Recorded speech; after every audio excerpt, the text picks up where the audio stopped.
Hola, un gusto y un placer poder saludarles. Mi nombre es José Fidel Valdés Lavariega. Soy estudiante de la licenciatura en Derecho con número de matrícula 21027830. Actualmente estoy cursando el módulo Sociedades y Contratos Mercantiles dirigido por nuestra asesora, la maestra Sandra Isabel Ramírez Padilla, quien a través de su enseñanza y guía ha sabido transmitirnos no solamente los conocimientos teóricos del derecho mercantil, sino también la importancia práctica que tiene esta rama para el ejercicio profesional de la abogacía. Gracias a su acompañamiento, hemos podido ampliar nuestros horizontes y comprender que el derecho mercantil no es únicamente un conjunto de normas, sino una herramienta fundamental para regular las relaciones económicas y comerciales que sostienen la vida moderna. El tema que desarrollaré en este video se centra en el análisis de un contrato de compra-venta internacional celebrado por medios electrónicos, especialmente entre el Hospital Caminemos Juntos, que está ubicado en España, y el laboratorio Collins & Phillips, con sede en Nueva Zelanda. Este caso resulta sumamente interesante porque nos permite reflexionar sobre cuestiones claves del derecho mercantil, tales como la naturaleza de los contratos internacionales, la validez de la contratación electrónica, la legislación aplicable en ausencia de cláusulas expresas y, sobre todo, las consecuencias jurídicas frente al incumplimiento de lo pactado. A lo largo de esta exposición iré respondiendo de manera argumentada y con fundamentación jurídica las preguntas que se nos plantean. ¿Qué tipo de contrato se celebró? ¿Es de carácter internacional? ¿Qué obligaciones tienen las partes? ¿Qué legislación debe aplicarse? ¿Y qué opciones legales tiene el hospital al no recibir la mercancía conforme a lo estipulado? Finalmente, concluiré con algunas propuestas de cláusulas preventivas que considero relevantes para evitar futuros conflictos en contratos de esta naturaleza. El propósito es mostrar cómo a partir de un caso práctico podemos identificar y aplicar los principios del derecho mercantil internacional vinculados además con la regulación del comercio electrónico y los instrumentos creados por la UNCITRAL. Con ello buscamos fortalecer la visión crítica y profesional que todo abogado en formación debe de desarrollar. Comencemos pues con esta exposición. Para el desarrollo del siguiente caso vamos a seguir las siguientes líneas. Primero, vamos a entender el tipo de contrato mercantil celebrado. El contrato celebrado entre el Hospital Caminemos Juntos, con sede en España, y el laboratorio Collins & Phillips, ubicado en Nueva Zelanda, es un contrato de compra-venta internacional mercantil de bienes muebles. El objeto fue la adquisición de los insumos médicos, material quirúrgico, camas, máquinas de oxígeno y apósitos, lo que lo ubica claramente de la categoría de compra-venta. Según Carmen & Carmen 2012, la compra-venta mercantil es aquella operación en la que el objeto principal es la transmisión de la propiedad de mercancías mediante el pago de un precio cierto y en dinero. Página 47. En este sentido, el contrato analizado encaja en esta definición, pues el hospital se obligó a pagar la cantidad de 2 millones a cambio de los bienes entregados por el laboratorio. Asimismo, se considera mercantil porque, como lo afirman los mismos autores, los contratos mercantiles se caracterizan por tener un fin especulativo o de circulación de bienes en el comercio. Carmen y Carmen 2012.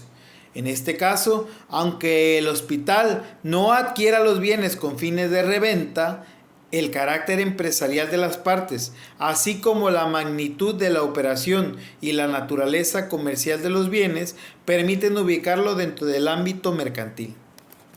Segundo, carácter internacional del contrato. Este contrato tiene un carácter internacional indudable, ya que las partes se encuentran en diferentes estados soberanos, en este caso en España y en Nueva Zelanda.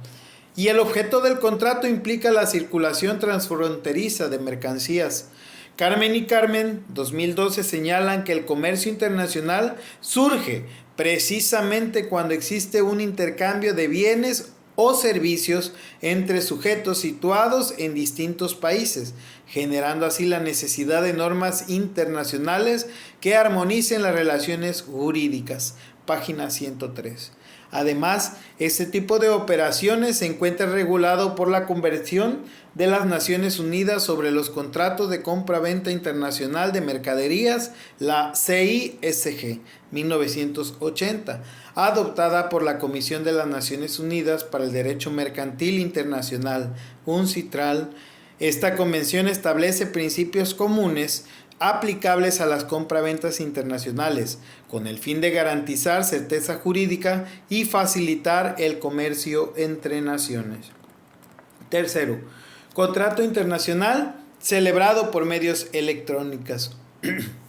En el caso descrito, el contrato se perfeccionó a través de intercambio de correos electrónicos y la firma electrónica realizada el 30 de enero de 2020. Por lo tanto, estamos ante un contrato electrónico internacional de compra-venta de mercaderías. Según Scotty, 2016, sostiene que los contratos electrónicos deben entenderse como aquellos que se forman mediante el consentimiento expresado por medios digitales sin necesidad de la presencia física de las partes y que posee la misma validez que los contratos tradicionales si cumplen con los requisitos generales de existencia y validez. Página 25. A nivel internacional, este tipo de contratación se encuentra respaldado por la Ley Modelo de UNCITRAL sobre Comercio Electrónico de 1996 y por la Convención de las Naciones Unidas sobre la utilización de las comunicaciones electrónicas en los contratos internacionales de 2005, que reconocen la equivalencia funcional entre los medios electrónicos y la documentación escrita en papel. 4. Obligación de las partes. De acuerdo con la Convención de Viena de 1980, la CISG, las obligaciones de las partes en un contrato internacional de compra-venta se dividen en dos ejes principales, que son las obligaciones del vendedor, en este caso el laboratorio Collins & Phillips, y las obligaciones del comprador, que en este caso es el hospital Caminemos Juntos. Las obligaciones del vendedor, el laboratorio Collins & Phillips, están enumeradas de la siguiente manera. Primero, entregar los bienes en la cantidad, calidad y especificaciones pactadas según la CISG en el artículo 30-34. Segundo, garantizar un embalaje adecuado y transporte seguro, evitando defectos que puedan deteriorar los productos durante el traslado. Tercero, cumplir con el plazo de entrega establecido en 3 meses. En este caso, en el contrato que se firma de manera electrónica entre el Hospital Collins, entre el laboratorio Collins & Phillips y el Hospital Caminemos Juntos.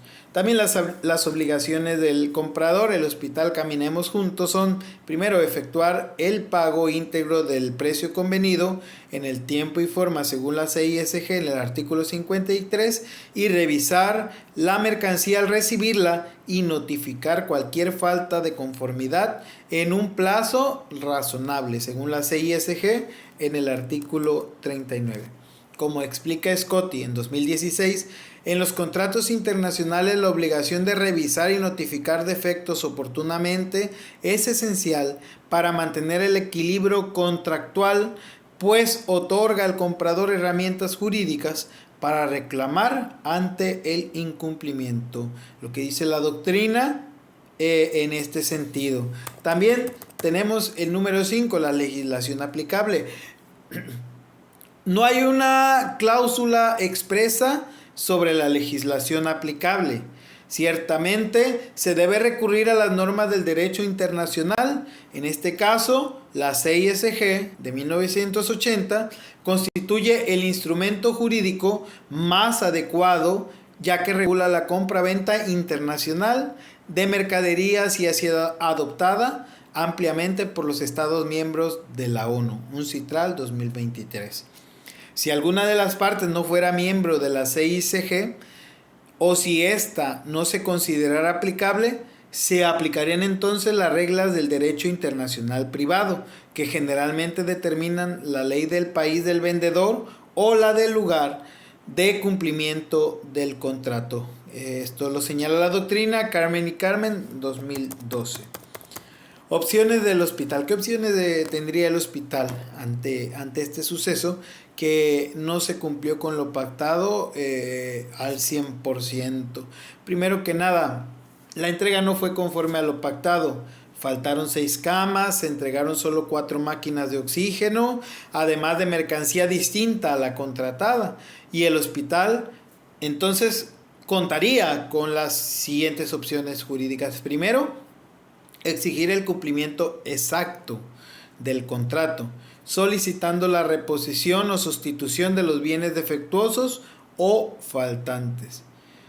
Habría una segunda opción, pedir una reducción proporcional del precio, ajustando a lo efectivamente recibido. Sería modificar entonces el contrato y poder solicitar una reducción del precio ante esta situación. También se podría optar por la resolución del contrato si el incumplimiento es esencial, de acuerdo con el artículo 49 de la CISG. Pues también se puede reclamar por daños y perjuicios de las pérdidas derivadas del incumplimiento conforme al artículo 74 de la CISG.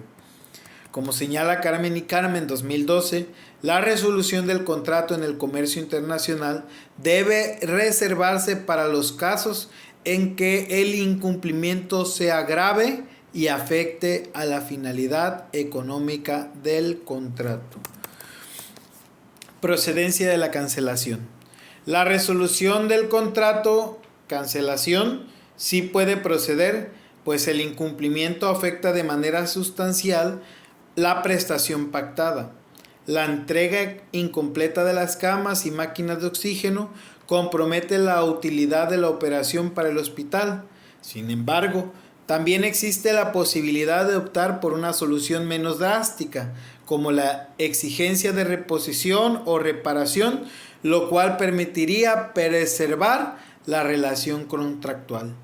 Scotti 2016 subraya que en el comercio internacional la tendencia es favorecer el cumplimiento del contrato antes que su resolución, salvo cuando el incumplimiento haga imposible alcanzar el fin del acuerdo. Página 83. Conclusión. Cláusulas recomendables.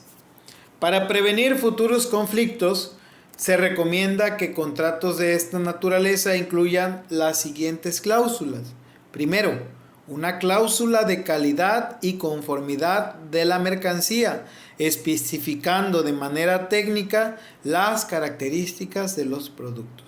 Segundo, cláusula de entrega e inspección, que determine plazos, condiciones de embalaje y derecho del comprador a inspeccionar la mercancía. Tercero, cláusula de legislación aplicable y jurisdicción, señalando expresamente si se aplicará la CISG o el derecho nacional o arbitraje internacional. Cuarto, cláusula de solución de controversias, estableciendo arbitraje bajo reglas de la CSI o de la UNCITRAL. Cláusula penal por incumplimiento, fijando indemnización automática por retrasos o defectos en la entrega. Sexto, cláusula de fuerza mayor, que contemple situaciones como pandemias o catástrofes que imposibiliten el cumplimiento.